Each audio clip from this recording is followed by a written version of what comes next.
नमस्कार। आपका बहुत बहुत स्वागत है महिलाओं की सर्वाधिक प्रतिष्ठित पत्रिका गृहलक्ष्मी के फेसबुक लाइव सेशन में मेरे साथ जुड़ने के लिए। बच्चे भगवान की तरफ से हमारे लिए बहुत बड़ा उपहार हैं।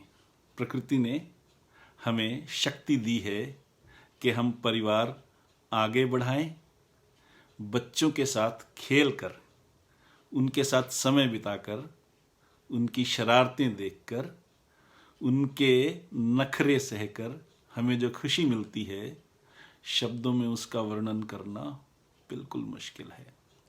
बच्चे हमारे बुढ़ापे का सहारा हैं। प्रकृति ने हमें वो शक्ति दी है जिससे हम परिवार आगे बढ़ा सकें। प्रकृति ने हम में वो लालसा पैदा की है कि हम परिवार बढ़ाएं। इसके लिए प्रकृति ने मेल और फीमेल जेंडर बनाए और दोनों में एक दूसरे के प्रति आकर्षण की भावना भरी। यह प्रकृति का खेल है, यह प्रकृति का आदेश है। परिवार बढ़ाकर हम अपने माँ बाप का कर्ज उतारते हैं। विवाह की संस्था इसीलिए बनी कि हम अपने पुरखों का कर्ज उतार सकें। समस्या ये है कि हम परिवार की बात करते हैं, बच्चों की बात करते हैं, विवाह की बात करते हैं, लेकिन विवाह से जुड़े उस खास काम के जिक्र से यूं कतराते हैं मानो हम कोई पाप कर रहे हो। मैं जोर देकर कहना चाहता हूं कि आपकी प्रिय पत्रिका गृहलक्ष्मी का एक ही उद्देश्य है कि आपकी डिग्निटी का पूरा ध्यान रखकर जीवन के हर मामले में आपको सही सलाह दी जाए और आपको एक ऐसा प्लेटफॉर्म प्रोवाइड किया जाए जिसमें आप अपने सुख दुख बांट सकें और अपनी समस्याओं का हल पा सकें।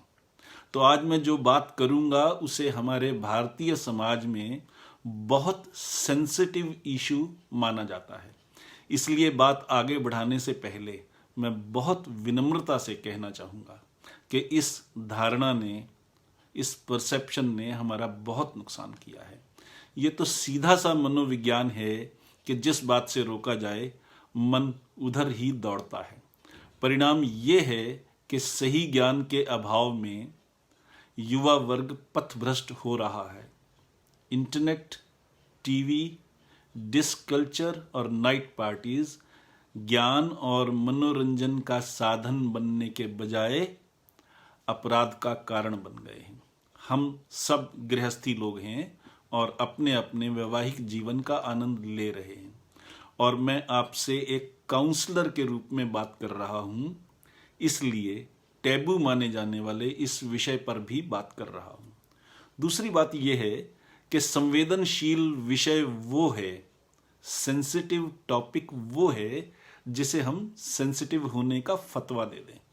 कोई अपने धर्म के लिए तलवार निकाल लेता है तो कोई किसी नेता के लिए तलवार निकाल लेता है। धर्म लड़ना नहीं सिखाता और नेता को तो पता भी नहीं होता कि उसके लिए किसने जान दे दी। इसलिए मैं जो कहूँगा उसे ध्यान से सुनिए, खुले दिमाग से सुनिए। मेरे इतने लंबे चौड़े भाषण को सुनकर आपको शायद लगता होगा कि मैं सेक्स की बात करने वाला हूं। जी नहीं। आज जो मसला हमारे सामने है वो इससे कहीं ज्यादा आगे का है, कहीं ज्यादा गहरी बात है और कहीं ज्यादा कॉम्प्लिकेटेड मसला है। पिछले लाइव सेशन के बाद मुझे फोन पर, व्हाट्सएप पर और ईमेल से कुछ बहुत महत्वपूर्ण और सेंसिटिव सवाल पूछे गए। वो सवाल ऐसे हैं जिनका जवाब हम में से हर किसी को पता होना चाहिए। इसलिए मैंने तय किया कि आज के सेशन में सिर्फ उन्हीं सवालों पर बात करेंगे, क्योंकि जो मसला हमारे सामने है वो बहुत गहरा है, बहुत कॉम्प्लिकेटेड है। लकीली कुछ महीने पहले मैं ऐसे कुछ केसेस हैंडल कर चुका हूं जिनमें एक व्यक्ति नहीं, एक इंसान नहीं, बल्कि 4 अलग अलग परिवार जुड़े हुए थे। वो केस मेरी एक स्टूडेंट का था, लेकिन उस केस का संबंध इन सभी सवालों से है। इसलिए उन सवालों का जवाब देने के लिए उस केस का जिक्र ज़रूरी है। इसलिए मैंने तय किया कि उस केस के जिक्र से इन सवालों का जवाब देने की कोशिश करेंगे जो आज हमारे दरपेश हैं। तो एक सवाल तो बड़ा साधारण सा था, जिसमें पूछा गया था कि सोशल मीडिया पर बहुत टाइम लगाने की आदत पड़ गई है, इसके बारे में मेरा क्या विचार है। और बाकी जो सवाल आए वो सोशल मीडिया की सुविधा के कारण जीवन में आए तूफान से संबंधित थे। उन सवालों का खुलासा भी सेशन में आगे होगा। एक बार फिर आपका बहुत बहुत स्वागत है हमारे प्रोग्राम हेलो होम मिनिस्टर में। इस प्रोग्राम में हर हफ्ते रविवार को शाम 5 बजे हम एक नया टॉपिक लेकर हाजिर होते हैं। हमारा आज का टॉपिक है सोशल मीडिया के साइड इफेक्ट।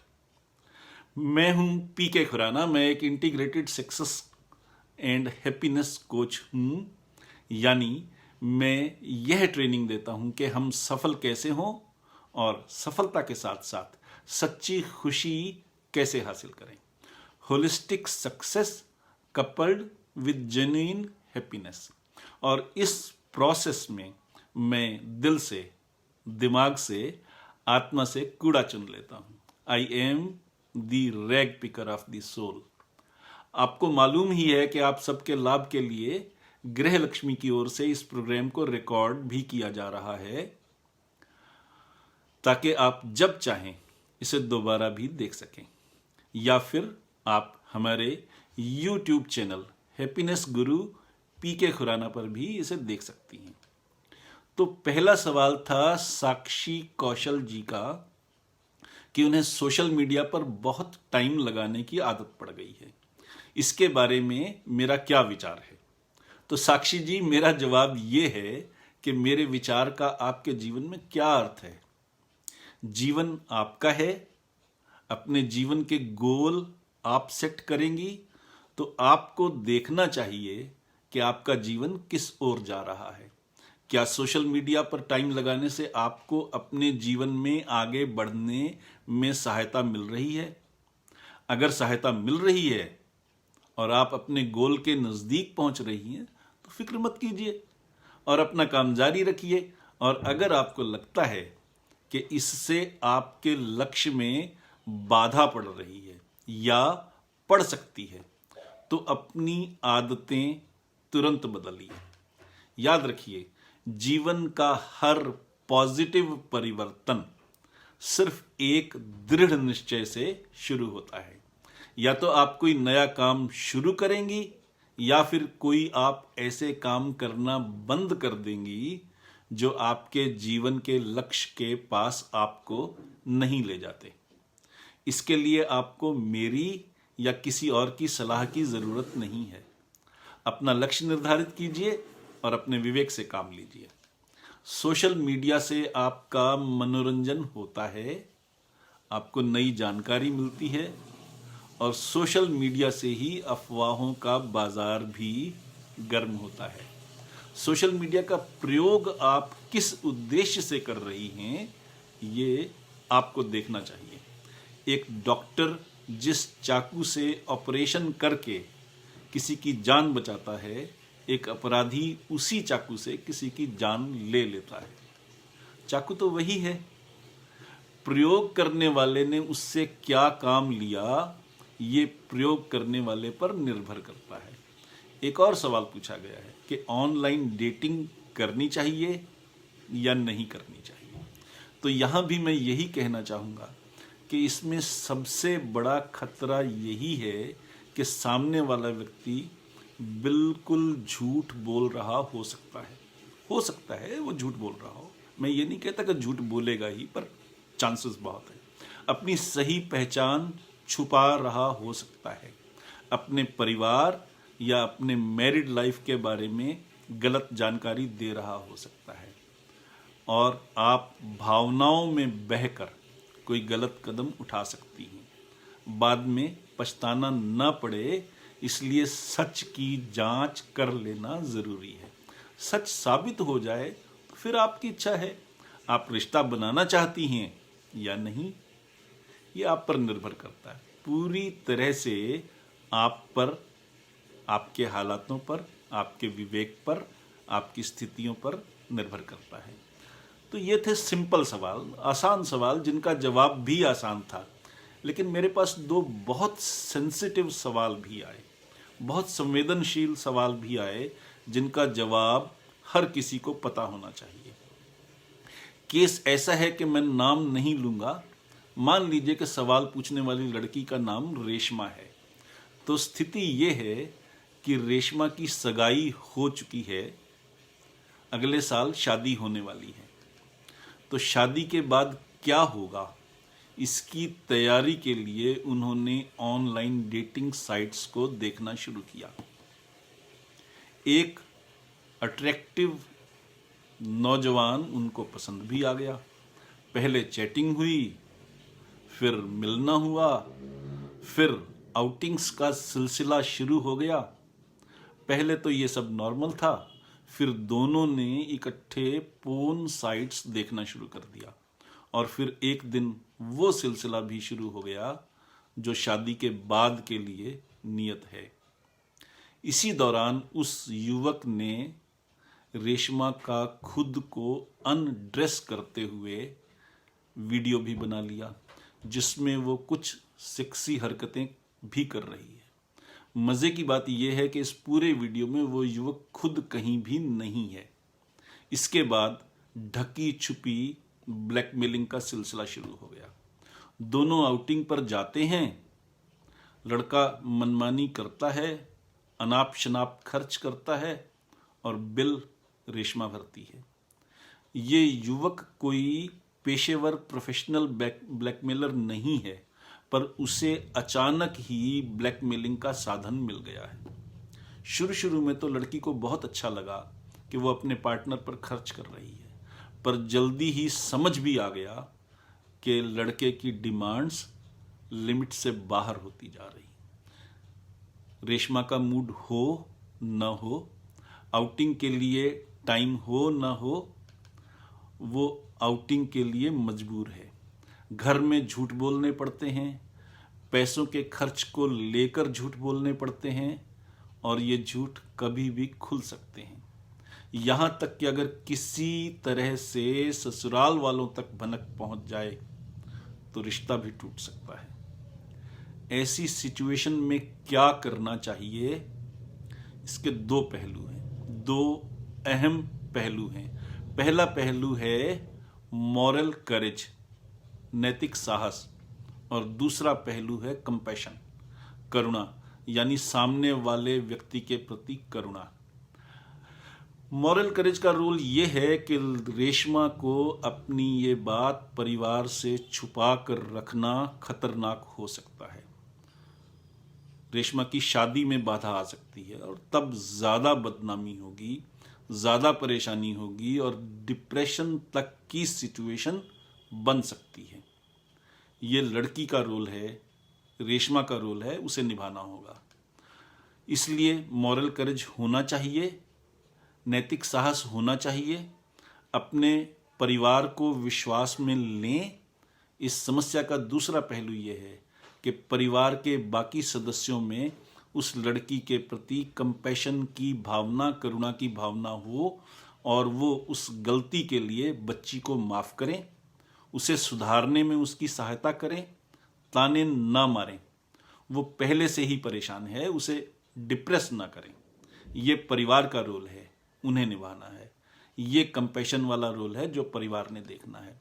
तो इस सवाल का जवाब देने के लिए मैं उस मामले का जिक्र करूंगा जो कुछ महीने पहले मेरे सामने आया था, और जिसे सुलझाने में मुझे उस केस में बहुत अंदर तक घुसना पड़ा था। लड़की की भावनाएं समझनी पड़ी, उसके बहाने समझने पड़े, उसकी मजबूरियां समझनी पड़ी, उससे खुलकर बोलने की हिम्मत देनी पड़ी। उसने एक ही बार में मुझे सच नहीं बता दिया। आप समझ सकती हैं कि उस बेचारी लड़की से पूरा सच समझने के लिए मुझे कितनी बार उससे बात करनी पड़ी होगी, कितने संयम से उससे पूछना पड़ा होगा, कितनी मेहनत करनी पड़ी होगी। पर चूंकि वह मेरी स्टूडेंट थी और उसे मुझ पर विश्वास था, तो धीरे धीरे उसने सब बता दिया। उसका भी पूर्ण वीडियो बन गया था और लड़का अब धीरे धीरे अपने बाकी खर्चों के लिए भी पैसों की मांग रखने लग गया था। और पैसे न देने की हालत में वो लड़का उस वीडियो को फेसबुक पर और यूट्यूब पर डालने की धमकी देता था। तब मैंने पहले उस लड़की की तरफ से उसके परिवार के बारे में जानकारी ली, उनकी सोच के बारे में जानकारी ली, यह जानकारी ली कि उसके परिवार में किसका स्वभाव कैसा है। तो समझ में आया कि लड़की की भाभी लड़की के बहुत नज़दीक है। तब मैं एक दिन लड़की, उसकी भाभी और उसकी माँ से मिला। उन दोनों को बहुत धीरज से, बहुत प्यार से, बहुत संयम से सारी समस्या बताई। लड़की की भाभी पढ़ी लिखी है, जॉब में है, उसने बहुत समझदारी दिखाई। फिर अगली बार जब लड़के ने आउटिंग के लिए कहा तो लड़की ने अपनी भाभी को बता दिया कि वो कब मिलेंगे और कहाँ मिलेंगे। लड़की जब लड़के के साथ थी तो कुछ देर बाद उसके भैया भाभी भी वहां पहुंच गए। उन्होंने लड़के से बात की। थोड़ा सा धमकाने पर ही लड़का डर गया। बातचीत में यह भी पता लगा कि लड़के की भी सगाई हो चुकी है। अब उसे यह भी धमकी दी गई कि बात उसके परिवार तक ही नहीं बल्कि पुलिस तक गई तो उसकी ससुराल तक भी जाएगी, उसके ऑफिस तक भी जाएगी और उसके जॉब को भी खतरा होगा। इज्जत जाएगी सो अलग। फिर लड़के के फोन से वो वीडियो डिलीट करवाया गया और उससे लिखवा लिया गया कि उसने गलती से वीडियो बना लिया था जिसका वो कोई गलत प्रयोग नहीं करेगा। ये मामला यहीं सुलट गया। पुलिस में नहीं जाना पड़ा। लड़के के परिवार को भी इसका पता नहीं चला क्योंकि लड़की के परिवार ने समझदारी से काम लिया। तो मैं आपको ये कहना चाहता हूं कि आप माँ हैं, भाभी हैं, और अगर किसी परिवार में ऐसा कुछ हो जाए तो ध्यान रखिए कि आपके व्यवहार से और आपकी समझदारी से बहुत से मामले सुलझ सकते हैं। और अगर समझदारी न हुई तो कई परिवारों की बदनामी के अलावा बच्ची के डिप्रेशन में जाने या आत्महत्या कर लेने तक की आशंका हो सकती है। मैंने सिर्फ एक केस का उदाहरण दिया है, ऐसे बहुत से केस हैं। तो मैं आपसे यह कहना चाहता हूं कि आप माँ हैं या भाभी हैं तो अपने परिवार के सदस्यों के व्यवहार की तरफ ध्यान दीजिए। क्या उनके व्यवहार में अचानक कुछ ऐसा बदलाव आया है जो आपको खटक रहा हो? अगर ऐसा कुछ भी हो तो सावधान हो जाइए। प्यार से, संयम से, समझदारी से मामले को समझने की कोशिश कीजिए। आपकी जिम्मेदारी है, परिवार की इज्जत का सवाल है, किसी की जिंदगी का सवाल है, सबके भविष्य का सवाल है। इस मामले में जरा सी लापरवाही या जल्दबाजी या तल्खी बड़े भयानक परिणाम दे सकती है। मेरे इस सेशन का मतलब ही यही था, कारण ही यही था, ऑब्जेक्टिव ही यही था कि आपको सावधान कर दूं, सचेत कर दूं, वार्न कर दूं। याद रखिए, हम एक ऐसे युग में जी रहे हैं जहां महिलाओं का अक्सर घर से बाहर जाना मजबूरी है। कामकाजी महिलाओं को तो रोज ही जाना होता है, स्कूल कॉलेज में पढ़ रहे बच्चों को भी जाना होता है। तो सहपाठी मिलते हैं, क्लासमेट्स मिलते हैं, दफ्तर में सहकर्मी मिलते हैं, कलीग्स मिलते हैं। जहां मेल जोल होता है वहां कई बार नज़दीकियां भी हो जाती हैं और वो नज़दीकियां रिश्तों में भी बदल जाती हैं। हर बार परिणाम सिर्फ खराब ही नहीं होता, पर परिणाम खराब होने की आशंका से इनकार भी नहीं किया जा सकता। इसलिए सावधानी की जरूरत है, समझदारी की जरूरत है। ज्यादा जरूरत है सावधानी की और समझदारी की। एक सर्वे आया था अभी, और सर्वे में यह पाया गया था कि लड़कियों में और महिलाओं में पोर्न वीडियो देखने की चाहत बढ़ी है। पोर्न वीडियो देखने वाली महिलाओं की संख्या तेजी से बढ़ी है। इसी तरह डेटिंग साइट्स पर जाने वाली महिलाओं की संख्या भी तेजी से बढ़ी है। उसके अलावा रोजमर्रा की जिंदगी में मिलने जुलने वाले लोगों से बातचीत के मौके भी बढ़ गए हैं। इस बातचीत से भी कई बार लगाव का माहौल बनता है और रिश्ते बन जाते हैं। हमारे देश में अनफॉर्चुनेटली सेक्स एजुकेशन के अभाव में यौन संबंधों या यौन मामलों पर बातचीत को बुरा समझे जाने के कारण भी नासमझियां बढ़ी हैं। उस काम को करने में ज्यादा एडवेंचर नजर आता है जिस पर रोक हो, पर यह एडवेंचर कई बार खतरनाक हो जाता है। अक्सर प्रेमी प्रेमिका मिलकर पोर्न देखते हैं, पति पत्नी मिलकर पोर्न देखते हैं। पोर्न साइट्स फैंटेसी हैं, डिज्नीलैंड हैं, असल जीवन नहीं है, पर हम अक्सर उसे असल जीवन मानने की गलती कर बैठते हैं। पोर्न स्टार्स कई तरह की सर्जरियां करवाते हैं, असल जीवन में वैसा नहीं होता, पर पोर्न साइट्स के कारण चाहत बढ़ती है और कदम भटक सकते हैं। इसलिए अगर आप माँ हैं, भाभी हैं, तो ध्यान रखिए कि घर के किसी सदस्य का व्यवहार बदल तो नहीं रहा। ध्यान रखेंगी तो निगाह में आ जाएगा, और निगाह में आ गया तो कुछ ज्यादा बुरा होने से बच सकता है। बस यही कहना था कि अगर आप माँ हैं, भाभी हैं, भैया हैं, पिता हैं या पति हैं तो प्यार और समझदारी से काम लीजिए, परिवार का बुरा होने से बचाइए।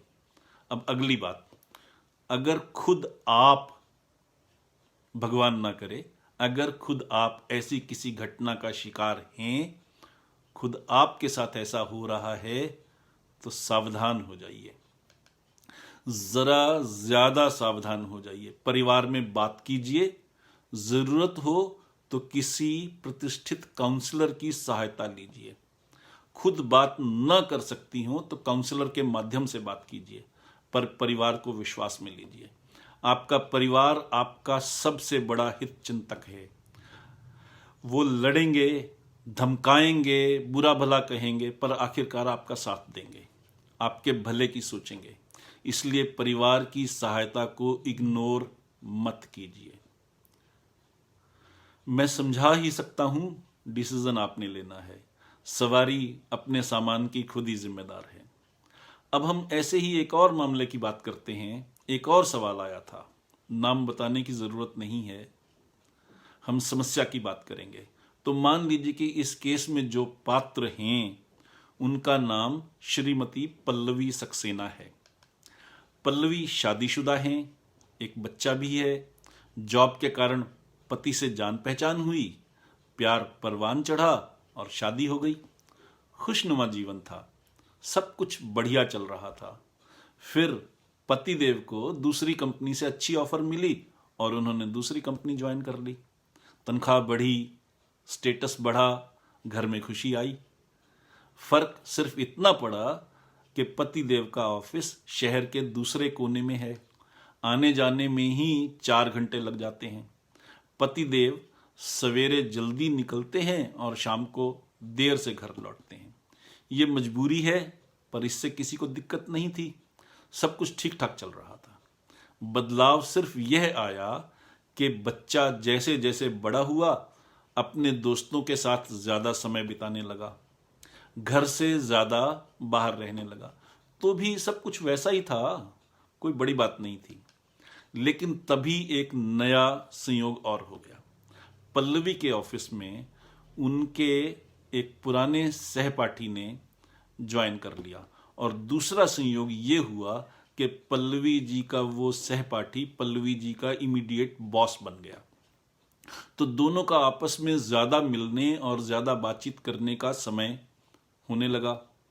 श्रीमती पल्लवी का वह क्लासमेट रोहित, जो उनका इमीडिएट बॉस है, तलाकशुदा है, शहर में अकेला है और शाम को खाली होता है। उधर श्रीमती पल्लवी का भी यही हाल है। पतिदेव ऑफिस से देर से आते हैं, बच्चा अक्सर अपने दोस्तों के साथ समय बिताता है और पल्लवी जी घर में अकेली बोर होती हैं। एक दिन रोहित ने श्रीमती पल्लवी को शाम को मिलने को कहा तो उन्होंने हाँ कर दी। तो उसके बाद मिलने जुलने का सिलसिला शुरू हो गया। श्रीमती पल्लवी को शिकायत है कि उनके पति को पल्लवी जी का जन्मदिन भी याद नहीं रहता, शादी की एनिवर्सरी भी याद नहीं रहती, उनका नया सूट, नई साड़ी या नया हेयर स्टाइल तो पति ने कभी नोटिस ही नहीं किया।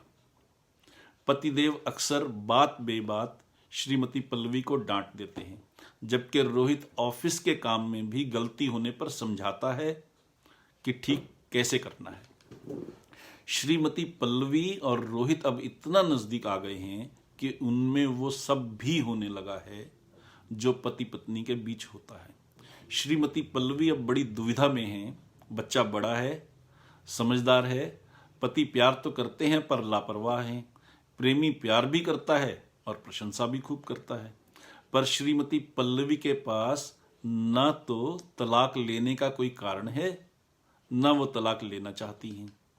पर रोहित के साथ कब तक चलेगा, कैसे चलेगा, इसका क्या असर होगा, इस बात को लेकर श्रीमती पल्लवी दुविधा में है, परेशान हैं और उन्होंने पूछा है कि उन्हें क्या करना चाहिए। पल्लवी जी, मुझे खुशी है, मैं देखता रहा हूं कि इस सेशन में आप हैं और मेरी बातें सुन रही हैं। तो मैं आपको ये कहना चाहता हूं कि कॉरपोरेट वर्ल्ड में हम कोई भी फैसला लेते वक्त एक नियम का पालन करते हैं, जिसे 10-10-10 का नियम कहा जाता है।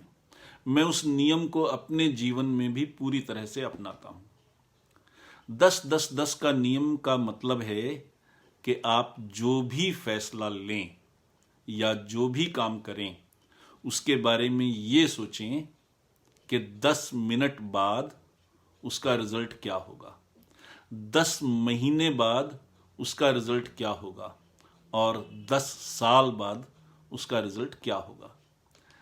आप खुद मानती हैं कि आपके पतिदेव बहुत अच्छे हैं, आपको बहुत प्यार करते हैं और आपके पास उनसे तलाक लेने का कोई कारण नहीं है। आपके व्यवहार से कभी किसी को शक हुआ या किसी ने देख लिया तो आप पर क्या बीतेगी, आपके बेटे पर क्या बीतेगी, वो अपने दोस्तों को क्या बताएगा, आपके पतिदेव पर क्या बीतेगी और आपके मायके वालों पर क्या बीतेगी। सब कुछ सोचिए। आपके व्यवहार का पूरे परिवार पर क्या असर होगा। इससे आगे बढ़कर एक बात और सोचिए कि रोहित तो तलाकशुदा है, उसकी दूसरी शादी भी हो ही जाएगी, तब भी क्या उसके पास आपके लिए इतना टाइम होगा? तब भी क्या रोहित की होने वाली पत्नी से सब कुछ छुपा रह सकेगा? पल्लवी जी, मैं आपसे एक बात और कहना चाहता हूं। इस लाइव सेशन के माध्यम से लकीली आप हैं, आप मेरी बातें सुन रही हैं, इसलिए मैं आपको एक बात और कहना चाहता हूं। बड़ी विनम्रता से कहना चाहता हूं कि मैंने जब भी रोहित का जिक्र किया, कभी जी नहीं कहा, श्री नहीं कहा, सिर्फ रोहित कहा। जानती हैं क्यों? इसलिए नहीं कि मुझे रोहित से वैर है, बल्कि इसलिए क्योंकि मैं आपको आपके काल्पनिक डिज्नीलैंड से बाहर निकालना चाहता हूं। क्या यह सच नहीं है कि ये जानते हुए भी कि आप शादीशुदा हैं, रोहित ने आपका घर तोड़ने की कोशिश की है? वो आपसे प्यार जता रहा है, लेकिन क्या उसने एक बार भी आपको शादी की ऑफर दी? क्या एक बार भी उसने कहा कि आपसे शादी के बाद वो आपके बेटे की भी जिम्मेदारी संभालने को तैयार है? जरा सोचिए, ठंडे दिमाग से सोचिए और ये सोचिए कि जो कुछ अब चल रहा है उसका असर 10 महीने बाद क्या हो सकता है और 10 साल बाद क्या हो सकता है। फिर आपकी आत्मा जो भी गवाही दे उसे मान लीजिए, मेरी सलाह मत मानिए। अपने ही दिल से पूछिए, अपने दिल की सलाह मानिए। आप 40 साल की होने वाली हैं, आप बच्ची नहीं हैं, फिर भी मैं आपकी प्रशंसा करता हूं कि आप इस दुविधा से निकलना चाह रही हैं। आपने सही कदम उठाने के लिए सलाह मांगी है। रोहित तो ये भी नहीं कर रहा, रोहित तो सिर्फ आपको एक्सप्लॉइट कर रहा है, रोहित सिर्फ आपका फायदा उठा रहा है। रोहित तो ये भी जानता है कि अगर वो आपको शादी के लिए कहे भी तो भी आपके लिए हाँ करना आसान नहीं है। रोहित को पता है कि आपके पतिदेव भी अच्छे जॉब में हैं। रोहित को पता है कि आपका टीनेज बेटा है। रोहित को पता है कि बिना कारण तलाक लेना पॉसिबल नहीं है। रोहित को पता है कि आप हां कह ही नहीं सकती। रोहित ने सिर्फ आपकी इस कमजोरी का फायदा उठाया है कि आपको अकेलापन काटता है। आपने खुद बताया कि उसने शुरू शुरू में आपके परिवार के बारे में, आपके पतिदेव के बारे में, आपके बेटे के बारे में बारीकी से सवाल पूछे। जानती हैं उसका क्या मतलब है? उसने बड़ी चालाकी से आपको एसेस किया, आपकी कमजोरी को समझा, आपके पेन पॉइंट को समझा और आपकी उसी कमजोरी का फायदा उठाकर, आपके उसी पेन पॉइंट का फायदा उठाकर आपको एक्सप्लॉइट करना शुरू कर दिया। ये अच्छी बात है कि आपका कोई पोर्न वीडियो नहीं बना है। ये अच्छी बात है कि रोहित के पास आपकी कोई ऐसी फोटो नहीं है जो आपके लिए सिरदर्द का कारण बन सके। पल्लवी जी, अगर आप इस जंजाल से बाहर आना चाहती हैं तो थोड़ी सी टैक्टफुल बनिए। रोहित के फोन की गैलरी को चेक कीजिए, उसमें से अपनी सारी फोटोएं डिलीट कर दीजिए। साफ सुथरी फोटोएं हो तो भी डिलीट कर दीजिए। आपकी कोई भी चैट हो वो भी डिलीट कर दीजिए। ये 2 काम करने के बाद बिना किसी कड़वाहट के, बिना किसी तल्खी के रोहित को साफ साफ कहिए कि जो हुआ वो बीत गया, जो हुआ वो ठीक नहीं था और चूंकि ठीक नहीं था इसलिए चलता नहीं रहना चाहिए। स्पष्ट कहिए कि आप दोनों कलीग हैं, कलीग रहेंगे, कोई गांठ नहीं मन में, कोई वैर नहीं, पर प्रेमी प्रेमिका का रिश्ता भी नहीं। कलीग होने के अलावा सिर्फ दोस्त, 2 अच्छे दोस्त, एक दूसरे के शुभ चिंतक, लेकिन सिर्फ दोस्त। पल्लवी जी, मैं जोर देकर कहना चाहता हूं कि आपको अपने आप को समझाना है, आपको मजबूत होना पड़ेगा, आपको समझदारी दिखानी पड़ेगी। इस वक्त जो आप कर रही हैं वो किसी भी तरीके से ठीक नहीं है। आपके लिए और आपके परिवार के लिए ये सब कुछ बहुत नुकसानदेह हो सकता है। अगर आप चाहती हैं कि आपका भविष्य चौपट ना हो तो इस जंजाल से बाहर आइए। पर यह काम कोई और नहीं कर सकता, मैं भी नहीं कर सकता। मैं बता सकता था, बता दिया।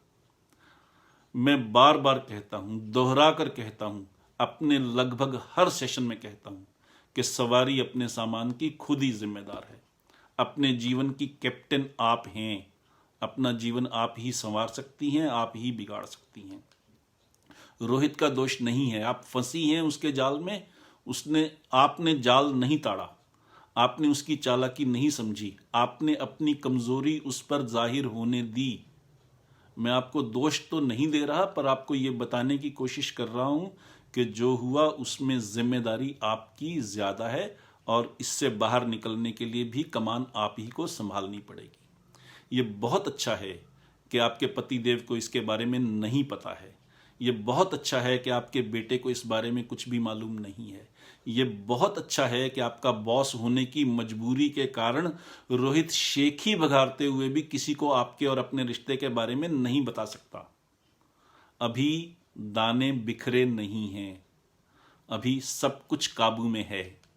अभी संभल जाइए और अभी संभाल लीजिए। मेरी दुआ है कि आपका भविष्य सुखमय हो। मैं आपके सुखमय भविष्य के लिए प्रार्थना करूंगा। भगवान आपके परिवार को सुखी रखें। और अब आखिर में मैं यही कहूंगा कि आप सब ने इतने धीरज से मेरे साथ इतना समय गुजारा, इसके लिए दिल से शुक्रिया।